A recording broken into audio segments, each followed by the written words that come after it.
అల్లు అర్జున్ గారు నిన్న ముఖ్యమంత్రి గారు అసెంబ్లీలో ప్రస్తావించిన తర్వాత మీరు ప్రెస్ మీట్ పెడతారనంటే పశ్చాత్తాపంతో ప్రెస్ మీట్ పెడుతున్నారని చెప్పి నేను అనుకున్నా.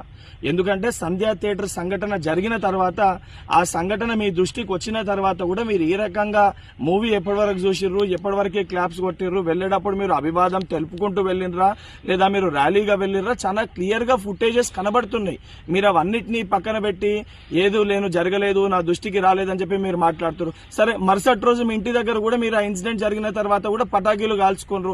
సరే ఆ విషయాలన్నింటినీ కూడా మేము ప్రస్తావిస్తలేము అని మీరు మాట్లాడుతూ ఏమని అంటారు, తెలుగుని సత్తా చాటుతున్నాం అని మాట్లాడుతున్నారు. తెలుగుని సత్తా చాటేది ఉంటే మన వలన తెలుసో తెలియకనో ఏదైతే సంబంధించి సంఘటనలో మనుషుల ప్రాణాలు పోయే విధంగా అటువంటి ఒక చర్యలు జరిగినప్పుడు దాన్ని ఏదైతే సంబంధించి సానుభూతితోటి స్పందించి ప్రెస్ మీట్ నిర్వహించి ఆ కుటుంబానికి అండదండగా నిలిచే ప్రయత్నం చేయాలి తప్ప నిన్న ముఖ్యమంత్రి గారు ఏదైతే ఈ ప్రజాప్రభుత్వము